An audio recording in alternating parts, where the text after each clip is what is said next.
दाता भला करे। इससे पहली ऑडियो में मैंने नाद से अनहद तक के बारे में चर्चा की थी। भांति भांति की आवाज़ें जो हैं उनको नाद कहा जाता है। गुरबाणी में उसको शब्द और नाम कहा है और सनातन उसको शून्य का संगीत कहता है और क्रिश्चियनिटी में उसको साउंड ऑफ इन्फिनिटी कहा है और इस्लाम में उसको वांगे इलाही कहा है कि ये आवाज़ें जो है ये बदलती एक ऐसी आवाज़ में तब्दील हो जाती है जिसको हम सन्नाटे की आवाज़ कहते हैं। अक्सर जब मैं सन्नाटे की आवाज़ कहता हूँ तो लोग कहते हैं जी हाँ, हमें सन्नाटे की आवाज़ सुनाई देती है। जब मैं पूछता हूँ कि कैसी है, वो कहते हैं जी जब रात को टट टट की आवाज़ आती है और वो जो आवाज़ है वो सन्नाटे में झिंगुर की आवाज़ है।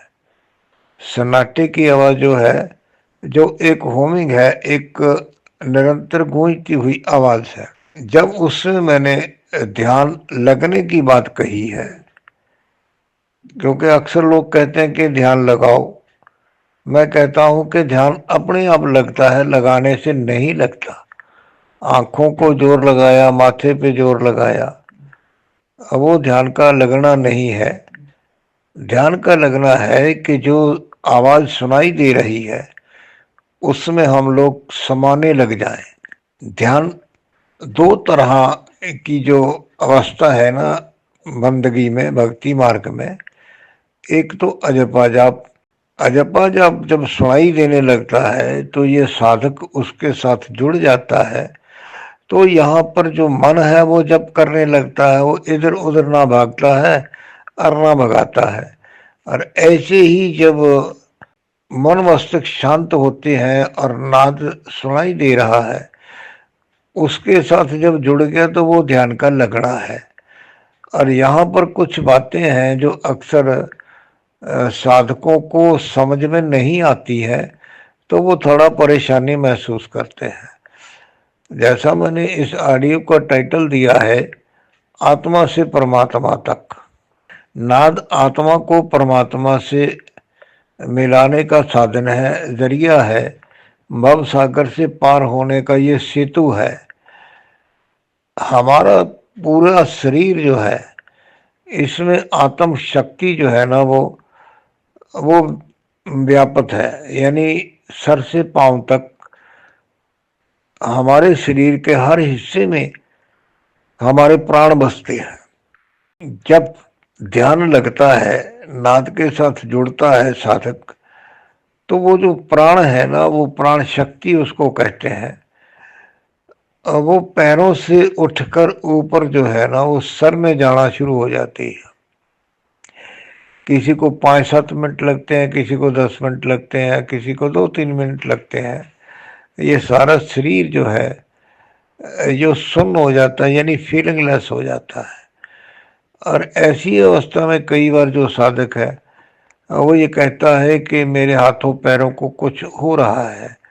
ये समझने वाली बात है कि आकाश से गूंज हमारी पकड़ में आ रही है, तो हमारे शरीर के भीतर जो सूक्ष्म शरीर है उसकी कशिश भी ऊपर को हो जाती है, नाद भी ऊपर को जाता है, प्राण शक्ति भी ऊपर को जाती है, सूक्ष्म शरीर भी ऊपर को जाता है और ऊपर से परमात्मा की कृपा आती है। जैसा मैंने अक्सर बहुत सी ऑडियोज में समझाया है कि हमारे सर के ऊपर बीचों बीच एक खड्डा बन जाता है जिसको तालू कहते हैं। जब बच्चा पैदा होता है तो उसके रास्ते से बच्चे को जो है ना वो ऊर्जा मिलती है परमात्मा की तरफ से, जिससे वो बच्चा माता के गर्भ में पलता है। जो दो नाड़ियां जाती हैं माता के अंतर से बच्चे की नाभि तक, उसमें से जो है ना वो खून जाता है और घूम फिर के जो मैला खून है वो वापस उसी रास्ते से आता है। इससे जो है ना बच्चे का दिल धड़कता है और ये मालूम पड़ता है कि बच्चा जो है ना वो जिंदा है। वहां पर श्वास नहीं होते, धड़कन होती है, लेकिन बाहर हमारे जीवन में श्वास होते हैं। श्वासों से हमारा जो दिल धड़कता है, फेफड़े काम करते हैं, दिल धड़कता है, तो ब्लड सर्कुलेशन चलती है। ये मेडिकल पॉइंट है। इसको मैंने इसीलिए कहा है कि कुछ लोग कहते हैं कि जब हम ध्यान में चले जाते हैं, ध्यान में उतर जाते हैं, तो ऐसे लगता है कि जैसा हमारा जो है ना वो श्वास बंद हो गया है, लेकिन दिल की धड़कन हमें सुनाई देती है। ये वो अवस्था है जो माता के गर्भ में बच्चे की होती है। श्वास बंद नहीं होता, बहुत सूक्ष्म हो जाता है। सो प्राण शक्ति ऊपर को गई, सूक्ष्म शरीर गया, नाद गया। ये सब आत्मा को परमात्मा से मिलाने वाले साधन है। और अंत समय में जिसकी ये अवस्था बनी होती है, उसका जन्म मरण जो है ना वो खत्म हो जाता है। आप कहेंगे कि ये बातें तो आपने बहुत बार कही है, हमने सुनी है। देखिए, मैंने अपने चैनल में जो भी बातें कही हैं वो सब मेरे अनुभव के आधार पर है। जो नए साधक जुड़ते हैं, नए सब्सक्राइबर जुड़ते हैं, वो सभी के सभी तो मेरी पुरानी ऑडियोज को नहीं सुन पाते हैं। बहुत समय लगता है, क्योंकि 350 से ज़्यादा मेरी ऑडियोज है। कोई एक सुनेगा तो 1 वर्ष का काम है, 2 सुनेगा तो भी 6 महीने का काम है। तो आजकल कलयुग में इतना किसी के पास समय नहीं है कि सब बातों को सुन के समझ के उसके ऊपर अमल किया जाए।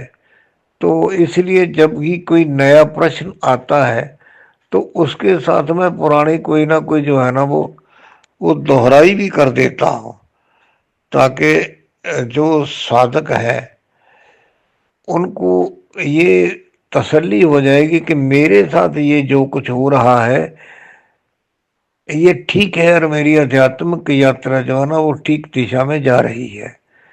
क्योंकि बहुत से साधकों को ये नहीं मालूम होता कि जब हाथ पैर सुन्न होते हैं तो उनको ये वहम हो जाता है कि शायद हमारी ब्लड सर्कुलेशन में थोड़ी प्रॉब्लम आ गई है। ध्यान की गहराई में उतरे हुए साधक को शरीर की फीलिंग खत्म हो जाती है, और यहाँ तक कि समय भी नहीं रहता। सोच के बैठते हैं कि चलो हमें थोड़ी देर 15 मिनट आधा घंटा ध्यान लगाना है, तो लगाने से जो है वो ध्यान लग जाता है। नाच के जुड़ गए, ध्यान लग गया, तो समय का भी पता ही नहीं रहता। कई बार जैसा मैंने अक्सर कहा है कि रात का भोजन करके थोड़ा घूमो फिरो, उसके बाद सो जाओ। आधी रात को जाग आएगी, नाच से जोड़ो, थोड़ी देर में थोड़ा महसूस होता है कि थकावट है, नींद आ रही है, तो जब सो जाते हैं तो कुछ लोगों का ऐसा कहना है कि बाबा जी हम तो बैठे थे, उसके बाद लेट गए, नाद से जुड़े हुए लेटे रहे, तो हमें तो मालूम ही नहीं पड़ा कब दिन चढ़ाया। तो ये समाधि की अवस्था है, और ऐसी अवस्था परमात्मा की कृपा से जो है ना विरले लोगों को मिलती है। और जिनको मिलती है वो भी, और जिनको अभी इस अवस्था की प्राप्ति नहीं हुई है, उनके लिए एक ही बात मैं कहा करता हूँ कि दुआ किया करो कि परमात्मा तूने मुझे अपने साथ जोड़ा है, मुझे अपने साथ जोड़े रखना, और मेरे घर परिवार पर अपना मेहर भरा हाथ बनाए रखना। इससे जो हल्की सी जो दुआ है उसमें परमात्मा की समीपता और बढ़ती है। ये सारा खेल जो है श्रद्धा और विश्वास का है। जिसकी जितनी जितनी श्रद्धा होती है, जितना जितना विश्वास होता है, उसको जो है वैसे ही उसका बंदगी का फल मिलता है। खुश रहो, परमात्मा से जुड़े रहो, दाता भला करे।